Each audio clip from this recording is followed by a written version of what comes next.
Welcome to MSD creations. இப்போ நம்ம பார்க்க போகிறது ஒரு குயிக்காக செய்யக்கூடிய ஒரு சைட் டிஷ் தான். இது இட்லி தோசைக்கு ரொம்ப அருமையாக இருக்கும், நீங்கள் செஞ்சு சாப்பிட்லாம். இந்த டிஷ்ஷுடைய பேர் கத்திரிக்காய் உருளைக்கிழங்கு பஜ்ஜி. ஓகே, அதுக்கு என்னென்ன இன்க்ரீடியன்ட்ஸ் தேவைங்கிறத நம்ம இப்போ பார்ப்போம். 2 பெரிய வெங்காயம் நீல வாக்கில் நறுக்கி வச்சுருக்கேன். இது வந்து ரஃப்பாக சாப் பண்ணால் போதும். நீங்கள் 2 பெரிய வெங்காயம் எடுத்துக்கோங்க. 2 தக்காளி, நாட்டு தக்காளி இல்லைன்னா பெங்களூர் தக்காளி எது கிடைக்குதோ அதை யூஸ் பண்ணிக்கலாம். காரத்துக்கு தேவையான பச்சை மிளகாய் எடுத்திருக்கேன். நான் இங்கே 8 மிளகாய் யூஸ் பண்ணியிருக்கேன். உங்களுக்கு தேவைன்னா காரம் கம்மியாக வேணும்னா 6 மிளகாய் கூட போதும். அப்புறம் ஒரு 4-5 பூண்டு பற்கள். மெயினாக இன்க்ரீடியண்ட்டாக தேவை வந்து உருளைக்கிழங்கு. இந்த உருளைக்கிழங்கு நான் 4 எடுத்திருக்கேங்க. அப்புறம் இது கத்திரிக்காய் வந்து ஒரு 6 கத்திரிக்காய். இது நீங்கள் ரஃபாக தான் சாப் பண்ணியிருக்கேன். இந்த கத்திரிக்காயை நீங்கள் கட் பண்ண உடனே தண்ணியில் போட்டு வச்சிடணும், அப்போ தான் இது கலர் மாறாமல் இருக்கும். சரியா? தாளிக்கு தேவையான பொருட்கள் என்னங்கிறத பார்க்கலாம். இதில் கடுகு வந்து 1 டேபிள் ஸ்பூன், சீரகம் 1 டேபிள் ஸ்பூன், மல்லி விதை இது வந்து ஒரு கை நான் போடுவேன். கிட்டத்தட்ட உங்களுக்கு ஒரு 3-4 டேபிள் ஸ்பூன் நீங்கள் போட்டுக்கலாம். மிளகு ஒரு அரை ஸ்பூன் போட்டிங்கன்னா போதும். அப்புறம் தாளிக்கிறதுக்கு கொத்தமல்லி தழை, அப்புறம் கருவேப்பிலை இருந்தால் அது கூட நீங்கள் சேர்த்துக்கலாம். பெருங்காயம் கொஞ்சம் எடுத்துக்கோங்க. நாங்கள் LG பெருங்காயம் யூஸ் பண்ணுறேன், பெருங்காயம். ஓகே. அப்புறம் மஞ்சத்தூள் அவ்வளோதான் இதுக்கு தேவையான இன்க்ரீடியன்ட்.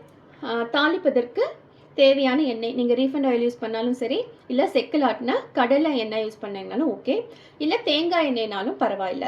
இப்போ நான் யூஸ் பண்ணுறது வந்து செக்கில் ஆட்டின கடலை எண்ணெய் 3 டேபிள் ஸ்பூன் யூஸ் பண்ண போகிறேன். ஓகே, இப்போ எப்படி பண்ணுறதுங்கிறத பார்க்கலாம் வாங்க. இது மாதிரி ஒரு குக்கரை வச்சுக்கோங்க. இதில் நான் 3 டேபிள் ஸ்பூன் கடலை எண்ணெய் யூஸ் பண்ணுறேன். அப்படி போட்டுக்கிறேன், போதும். இந்த எண்ணெய் கொஞ்சம் காயட்டும், வெயிட் பண்ணுங்கள்.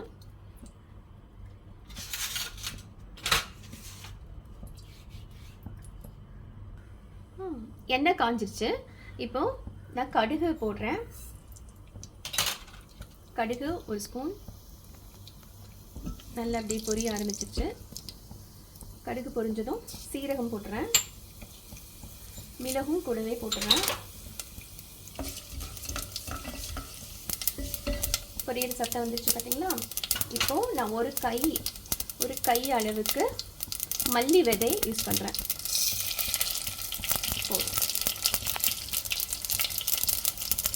ஒரு கை மல்லி விதை யூஸ் பண்ணிக்கிறேன்.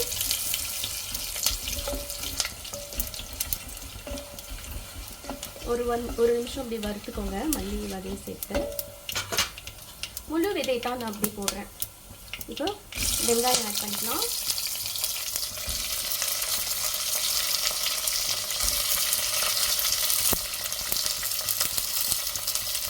வெங்காயம் சீக்கிரம் வேகிறதுக்காக உப்பு கொஞ்சம் இப்போ நான் சேர்த்துக்கிறேன்.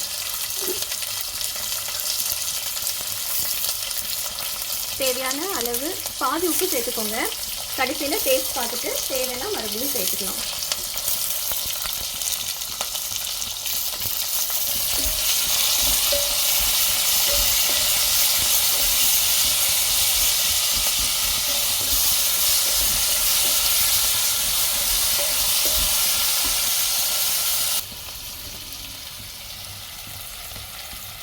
இப்போ வெங்காயம் வந்து கொஞ்சம் நல்லா லைட்டாக ப்ரௌனாக ஆரம்பிச்சிருச்சு. அந்த டிரான்ஸ்பரண்ட்டாக இருக்கிற அந்த கலர் மாறுது பாருங்கள். கலர் மாற சமயம் நான் வந்து ஒரு பெருங்காயம் ஒரு 2 பஃப் மாதிரி கொடுத்துட்டேன். பெருங்காயம் சேர்த்து வதக்கலாம்.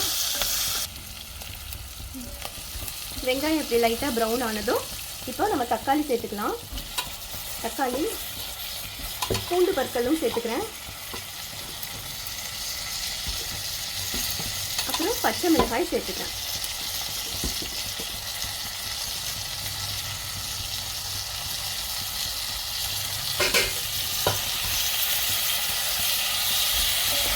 இப்போ நல்லா வதக்கி விடுங்க.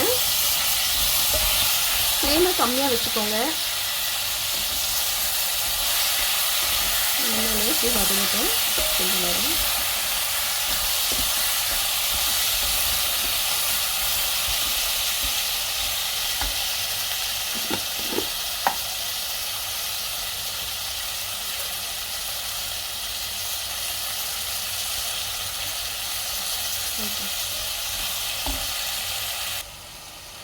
தக்காளி பாதியாக வெந்திருக்கு.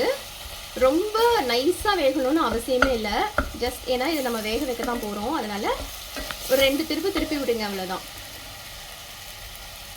இப்போது மஞ்சத்தூள் போட்டுக்கிறேன். மஞ்சத்தூள் வந்து ஒரு 1/2 ஸ்பூன் யூஸ் பண்ணிக்கிறேன். அதையும் சேர்த்து நல்லா பிரட்டிட்டு இப்போ உருளைக்கிழங்கு ஆட் பண்ணிக்கலாம். இந்த மாதிரி உருளைக்கிழங்கு நம்ம ஆட் பண்ணுறோம்.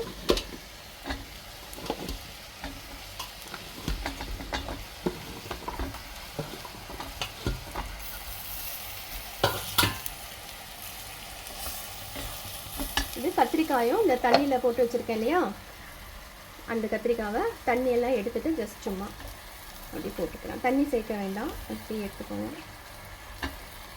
ஃபுல் கத்திரிக்காயும் போட்டாச்சு. 6 கத்திரிக்காய் யூஸ் பண்ணியிருக்கேன். 4 உருளைக்கிழங்கு நான் யூஸ் பண்ணியிருக்கேன். ஓகே, ரஃப்பாக சாப் பண்ணி ஒரு க்யூபாக போட்டிருக்கேன். இது எல்லாமே நம்மளுக்கு வெந்து வரத்தான் போகுது. இப்போது எல்லாத்தையும் சேர்த்து ஒரு நல்லா பெரட்டி விட்டுக்கோங்க. ஓகே, இந்த ஸ்டேஜில் நம்ம கொத்தமல்லி தலையை ஆட் பண்ணிக்கலாம். நான் யூஸ்வலாகவே கருவேப்பிலை இருந்தால் அதை கூட ஆட் பண்ணிக்கோங்க. இந்த கொத்தமல்லி தலை வந்து நான் இப்படி கட் பண்ணி போடுறேன். கொத்தமல்லி தலையில் லீவ்ஸை விட அந்த ஸ்டெம் தான் ரொம்ப சத்து அதிகம்னு சொல்கிறாங்க. தேவையில்லாத அந்த புல் அது மாதிரிலாம் இருந்துச்சு அப்படின்னா அதெல்லாம் நீக்கிடுங்க. சுத்தப்படுத்திட்டு யூஸ் பண்ணுங்கள். நான் எப்போவுமே கொத்தமல்லியாக இது மாதிரி சிசர்ஸில் தான் கட் பண்ணி போடுவேன். அதுதான் எனக்கு ஈஸி. இல்லைன்னா தனியாக இலைகளை எடுத்துகிட்டு அப்படியே ஆட் பண்ணிக்கோங்க. பெருசாக இருக்கிற அந்த ஸ்டெம்மு அது வேண்டாம், நம்மளுக்கு வாயில் தட்டுக்கிடும். இப்போ எல்லாத்தையும் நல்லா ஒரு பரட்டிட்டு இப்போ தேவையான அளவு தண்ணி யூஸ் பண்ணணும். அந்த தண்ணி எப்படின்னா, நிறைய போட்டுட்டிங்கன்னா குழம்பு வந்து ரொம்ப தண்ணி ஆகிடும். ஸோ இது முங்குற அளவுக்கு மட்டும் தண்ணி ஊற்றிக்கோங்க. ஓகே, இந்த காய் வந்து முங்குற அளவு மட்டும் தண்ணி இருந்தால் போதும். அப்போ தான் கொஞ்சம் கெட்டியாக வரும். கெட்டியாக இருந்தால் தான் நம்மளுக்கு சாப்பிட்றதுக்கு ரொம்ப அருமையாக இருக்கும். இது இட்லி தோசை கூட நல்லா போகும். அருமையான ஒரு டிஷ்ஷுங்க. ஃபுல் ஃப்ளேமில் இப்போ நான் இதை மூடி வச்சு 3 விசில் விட போகிறேன். ஓகே, நமக்கு தேவையான காரத்துக்கு பச்சை மிளகாயெலாம் ஆட் பண்ணியிருக்கோம். பச்சை மிளகாய் இல்லை அப்படின்னா வரமிளகாய் யூஸ் பண்ணிக்கலாம். பச்சை மிளகாய் இல்லைன்னா வரமிளகாய் யூஸ் பண்ணிக்கோங்க, ஒன்றும் தப்பு கிடையாது. அவ்வளோதான். இது குயிக்காக இப்போ திடீர்னு யாராவது வீட்டுக்கு வராங்க, இமீடியட்டாக ஏதாவது செய்யணும்னா நம்ம சாம்பார் தான் அதிகமாக வைப்போம் இல்லையா. ஒரு சட்னி, தேங்காய் சட்னி அரைச்சிட்டு சாம்பார் வைப்போம். ஆனால் சாம்பாருக்கு பதிலாக இதில் நிறைய காய் யூஸ் பண்ணி இந்த மாதிரி ஒரு பஜ்ஜி பண்ணுறப்போ அவங்க டேஸ்ட் வந்து கொஞ்சம் டிஃப்ரெண்ட்டாக இருக்கும். வரவங்களுக்கு ரொம்ப நல்லபடியாக சீக்கிரமாக செஞ்சு கொடுக்க முடிய ஒரு டிஷ் தாங்க. இப்போ நான் இது குக்கர் மூடியை போட்டு மூட போகிறேன். எனக்கு கொஞ்சம் தண்ணி பத்தலை, இன்னும் கொஞ்சம் ஆட் பண்ணிக்கிறேன். Okay, fine. உங்கள் அளவுக்கு பட்டாச்சா? அவ்வளோதாங்க. மூடி விசில் போட்டுருங்க. விசில் போட்டுட்டு ஒரு 3 விசில் வரட்டும், வெயிட் பண்ணலாம். ஓகே, இப்போ 3 விசில் வந்துருச்சுங்க. இப்போ அந்த விசில் ரிலீஸ் ஆகுதான்னு பார்த்துட்டு விசில் அடங்கினதுக்கு அப்புறமா நீங்கள் இதை எடுத்துக்கணும். இப்போ எப்படி வந்திருக்குன்னு பார்க்கலாம்.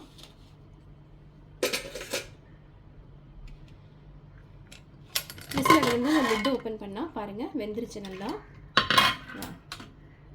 ஸ்மோக்கியாக இருக்கு இல்லையா? பாருங்கள் எப்படி இருக்குன்ட்டு. நல்லா காயெல்லாம் வெந்து வந்துடுச்சு. இது மாதிரி தான் இருக்கும். இப்போது இதை கடையணும், சரியா? அதுக்கு முதல்ல தண்ணியோடு கடைஞ்சோம்னா நம்மளுக்கு அவ்வளோ சீக்கிரமாக சாஃப்ட் ஆகாது. ஸோ என்ன பண்ணுறோம், இந்த தண்ணியை முதல்ல கொஞ்சம் இருத்து இதில் ஊற்றிக்கிறோம்.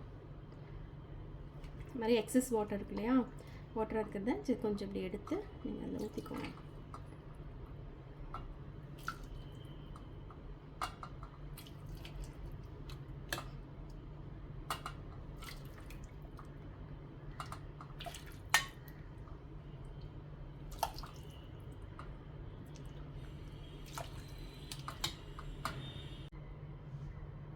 இந்த மாதிரி எக்ஸஸ் தனியாக இன்னொரு பாத்திரத்தில் இப்படி எடுத்து வச்சுருங்க. அப்போ தான் கடையிறதுக்கு நம்மளுக்கு ஈஸியாக இருக்கும். இது மாதிரி ஒரு பருப்பு மத்து எடுத்துக்கோங்க. அதில் இதை நல்லா அப்படி கடைஞ்சி விடுங்க. நல்ல காய் வந்ததுனால ஈஸியாக இருக்கும், டக்குன்னு கடைஞ்சி முடிச்சிடலாம்.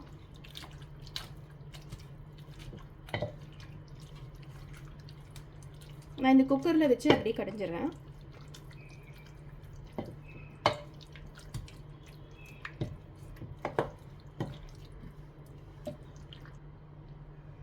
இது மாதிரி நல்லா கடைஞ்சாச்சுங்க. இப்போ இதை இன்னொரு பாத்திரத்தில் அந்த தண்ணி எடுத்து வச்சுருக்கோம்ல அந்த பாத்திரத்தில் ட்ரான்ஸ்ஃபர் பண்ணிக்கலாம்.